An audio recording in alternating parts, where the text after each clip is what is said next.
Welcome to this series of ENG 101 short lectures. ये ENG 101 की short lecture series की video है, complete series इस चैनल के ऊपर अपलोड की जा रही है और आज की वीडियो के अंदर आपको लेक्चर नंबर 13 करवाया जा रहा है। तो शुरू करते हैं आज के इस ट्यूटोरियल को। सो अंडरस्टैंडिंग क्रिटिकल रीडिंग को समझते हैं। क्रिटिकल रीडिंग की अगर हम बात करते हैं तो इसमें ये होता है कि एनालाइज़ किया जाए और इवेल्युएट किया जाए, यानी कि एग्जामिन किया जाए जो कंटेंट होता है एक टेक्स्ट का, जो कुछ लिखा हुआ है, ताकि डिटरमाइन किया जाए उसकी रिलायबिलिटी को, उसके इंटेंट और उसकी जो मीनिंग है। तो अब इस चीज़ को अगर सीखें कि फ़र्क करना, जो फैक्चुअल एविडेंस है, जो फैक्ट्स की बात हो रही है, ओपिनियंस से, इन दोनों के दरमियान इनके फ़र्क करना सीखने से क्या होगा कि रीडर्स जो है वो ज़्यादा बेहतर अंडरस्टैंड कर सकेंगे कि ऑथर का पर्पस क्या है, उसका क्या मकसद है, आखिर जो ऑथर है जिसने लिखा है उसका क्या मकसद है। और असेस करें जो क्रेडिबिलिटी है, जो इन्फॉर्मेशन है, उसकी जो इन्फॉर्मेशन बताई गई है उसकी क्रेडिबिलिटी क्या है, क्योंकि पता चलेगा कि कहाँ पर फैक्ट्स हैं और कहाँ पर जो है वो ओपिनियन है। तो ये स्किल एसेंशियल होता है एकेडमिक सेटिंग में भी, मीडिया कंजम्पशन में और रोज़मर्रा की डिसीजन मेकिंग में भी। ये एनेबल करता है इंडिविजुअल्स को कि नेविगेट करें कॉम्प्लेक्स इंफॉर्मेशन लैंडस्केप जो है क्लैरिटी के साथ। Now the defining facts and opinion की हम बात करते हैं। फैक्ट क्या होता है? फैक्ट और ओपिनियन में फ़र्क है, ज़ाहिरी बात है। वो क्या है उससे उसको समझेंगे आप। पहले फैक्ट को समझते हैं हम। फैक्ट जो है इसको डिफ़ाइन किया जाता है एज स्टेटमेंट के तौर पे, जो कि ऑब्जेक्टिवली तौर पे वेरीफाई किया जाए एविडेंस के ज़रिए, यानी कि इसको वेरीफाई किया जा सकता है एविडेंस, इसके पीछे कोई ना कोई एविडेंस मौजूद होता है। फैक्ट जो है वो ग्राउंडेड रियलिटी होते हैं, सच्चाई होती है, और इसको प्रूव किया जा सकता है ट्रू या फॉल्स यूज़ करते हुए रिलायबल सोर्सेज, यानी कि जो फैक्ट बताए गए हैं वो ट्रू बताए गए या गलत बताए गए, यानी कि झूठ बताए गए। सो फैक्ट वही चीज़ होती है जो रियलिटी पे बेस होती है। अब या तो वो ट्रू होगा, सही साबित होगा, अगर वो उसके पीछे जो है वो जो सोर्स है वो सही है तो वो सही साबित होगा, वरना नहीं। तो यूज़ करते हुए रिलायबल सोर्सेस, जैसे कि मेजरमेंट्स के ज़रिए। वो सोर्सेस कौन कौन सी हो सकती हैं उसमें? मेजरमेंट्स के ज़रिए किया जा सकता है। कुछ चीज़ों को हम मेजरमेंट के ज़रिए मालूम कर सकते हैं, कुछ को हम हिस्टोरिकल रिकॉर्ड्स के ज़रिए, हिस्ट्री वाली चीज़ें हैं तो हिस्टोरिकल रिकॉर्ड्स के ज़रिए, और कुछ चीज़ों को हम साइंटिफिक डेटा के ज़रिए। तो अब जैसे कि एक ट्री है वो 20 फीट टॉल है, ये हमें पता चलेगा मेजरमेंट के ज़रिए।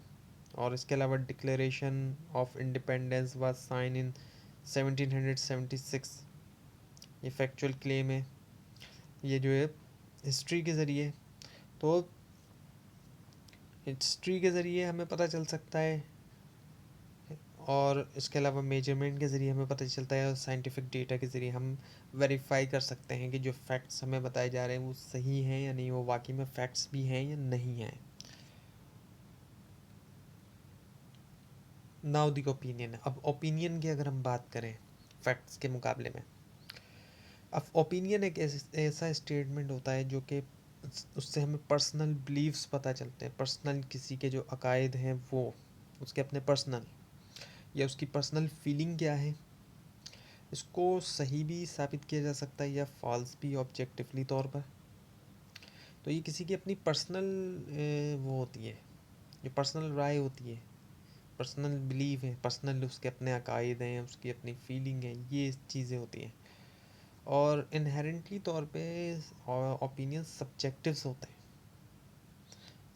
होते हैं ये, और ये वेरी करते हैं पर्सन टू पर्सन। हर पर्सन का अपना ओपिनियन होता है। ओपिनियन फैक्ट की तरह नहीं होंगे। फैक्ट तो अगर सही बताया गया है तो जितने भी लोग सही बताने वाले तमाम के फैक्ट एक जैसे होंगे, लेकिन ओपिनियन सबके वेरी करते हैं।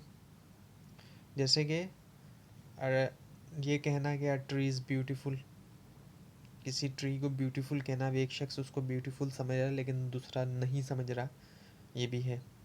और ये कि declaration of independent most is the most important document in the history. Declaration of independence जो ये मोस्ट इम्पॉर्टेंट डॉक्यूमेंट जो है हिस्ट्री के अंदर है। अब ये भी ओपिनियन है।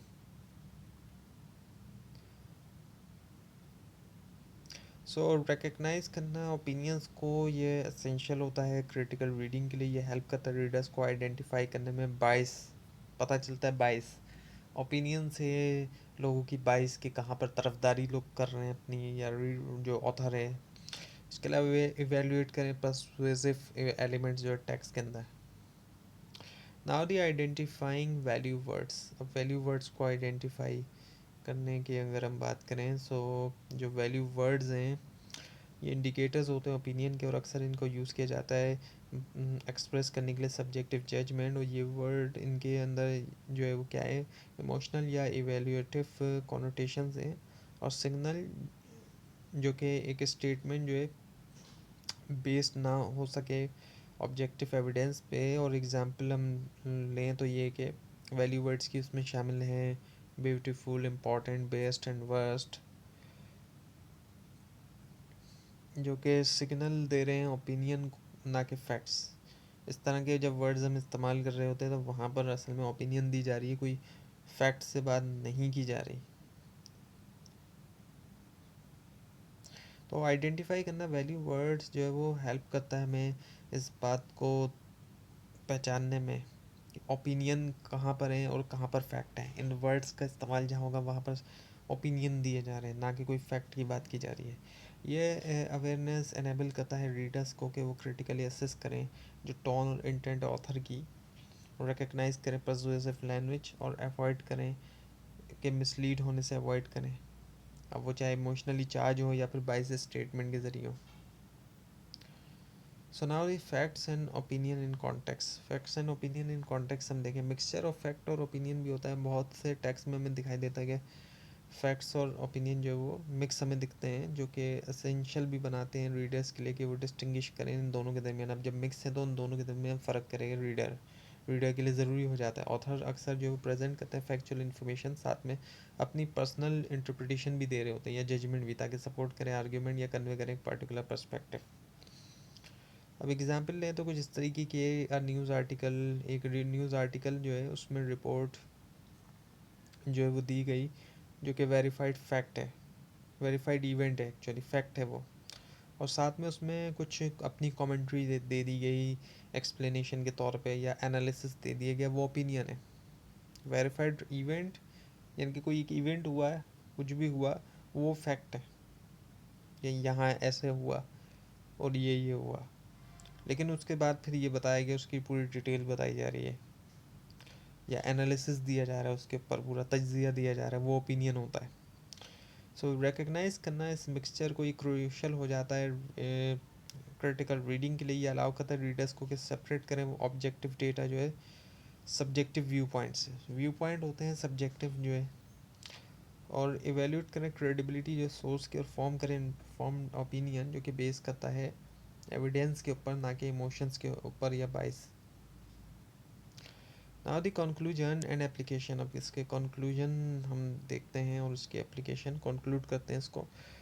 फ़र्क करना फैक्ट्स और ओपिनियन के दरमियान फंडामेंटल एस्पेक्ट है क्रिटिकल रीडिंग का। ये बढ़ाता है कॉम्प्रिहेंशन और एनालिटिकल थिंकिंग, आइडेंटिफाई करते हुए ऑब्जेक्टिव एविडेंस और रिकग्नाइज करते हुए सब्जेक्टिव लैंग्वेज। रीडर्स जो वो बेटर अंडरस्टैंड कर सकते हैं स्ट्रक्चर और जो इंटेंट है टेक्स्ट की, कि स्ट्रक्चर क्या है और क्या इरादा है जो ऑथर है उसका। अब ये स्किल एप्लीकेबल है बहुत से डोमेन्स में, जिसमें एकेडमिक रिसर्च है, मीडिया लिटरेसी, हमारी रोज़मर्रा की कम्युनिकेशन। सो इनक्रेज करना यूज़ जो है क्रिटिकल रीडिंग का, रीडिंग स्ट्रेटजीज़ का हेल्प करते हैं इंडिविजुअल्स को कि वो बन जाएँ डिस्कर्निंग कंज्यूमर जो इन्फॉर्मेशन के, और कैपेबल हो के कर सकें इन्फॉर्म डिसीजन, और इंगेज हो थॉटफुल डिस्कोर्स में। तो ये था आज का ट्यूटोरियल। आपको इस बारे में कोई क्वेश्चन और इसमें कोई मिस्टेक भी दिखाई तो ज़रूर हाईलाइट कीजिए। और इस पूरी सीरीज़ को देखने के लिए और मिड टर्म और फाइनल टर्म एग्जाम्स की प्रिपरेशन के लिए इस चैनल को सब्सक्राइब कीजिए, बेल आइकन के ऊपर क्लिक कीजिए। Thanks for watching this video and best of luck.